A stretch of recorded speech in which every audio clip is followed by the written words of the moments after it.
2 মাসের নিষেধাজ্ঞা শেষ হলেও চাঁদপুরের পদ্মা মেঘনায় ধরা পড়ছে না কাঙ্ক্ষিত ইলিশ। এ সময় মাছ ঘাটে ক্রেতা বিক্রেতার হাঁক ডাকে সরগরম হওয়ার কথা থাকলেও মাছ বিক্রেতা ও শ্রমিকরা কাটাচ্ছেন অলস সময়। আবার নদীতে মাছ না পেয়ে খালি হাতে ফিরছেন জেলেরা। ব্যবসায়ীরা জানিয়েছেন দেউলিয়ার পথে তারা। বিস্তারিত প্রতিনিধি মাসুদ ব্যাপারীর পাঠানো তথ্যচিত্র ডেস্ক রিপোর্ট।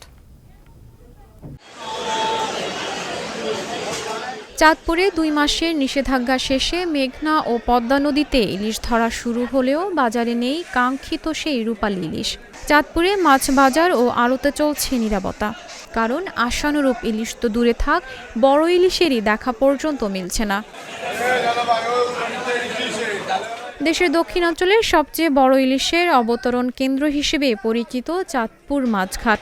বিক্রেতারা বলছেন, প্রতিদিন যেখানে 3 থেকে 4 হাজার মন ইলিশ আসতো, সেখানে এখন 200-250 মন ছোট ইলিশেই সীমাবদ্ধ থাকতে হচ্ছে। যতটুকু মাছ আসছে সামান্য 1-1.5 মন মাছ আসছে, কিন্তু যা মাছ আছে সব দক্ষিণ অঞ্চলের।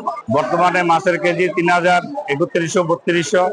এই জন্য আমরা মাছ কিনতেও পারতেছি না, বেচতেও পারতেছি না। দামের এত তফাৎ, আর অরিজিনাল ইলিশ তো পাওয়াই যাচ্ছে না। এগুলো হয়তো বা টানের মাছ বা অন্য রকম দেখা যাচ্ছে। বর্তমানে যে মাছগুলি আছে এগুলি বেশিরভাগই ছোট মাছ, 300 থেকে 500 গ্রামের মধ্যে। চাঁদপুরের নদীতেও ধরা পড়ছে না মাছ। জেলেরা জানিয়েছেন, শুধু পদ্মা বা মেঘনায় কেবল নয়, আগের তুলনায় আশেপাশের নদীগুলোতে 10% মাছও নেই।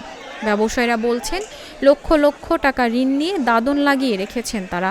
এবছর নদীতে মাছ না পাওয়া গেলে দেউলিয়া হয়ে যাবেন তারা।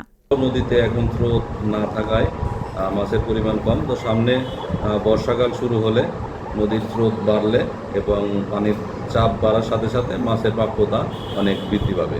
তো এই জন্য জেলে সহ মৎস্য ব্যবসায়ীদের হতাশ হওয়ার কিছু নেই, তারা খুব শীঘ্রই পর্যাপ্ত মাছ পাবে। এদিকে সংকট থাকা সত্ত্বেও আশা হারাচ্ছেন না অনেক জেলে ও সংশ্লিষ্টরা। তারা বলছেন, মেঘনায় পানির চাপ কম থাকায় এখন তেমন ইলিশ ধরা পড়ছে না, বাজারেও ইলিশ আসছে না। সামনে পূর্ণিমা, সে সময় নদীতে পানির চাপ বাড়বে, তখন প্রত্যাশিত ইলিশও পাওয়া যাবে। Channel S news desk.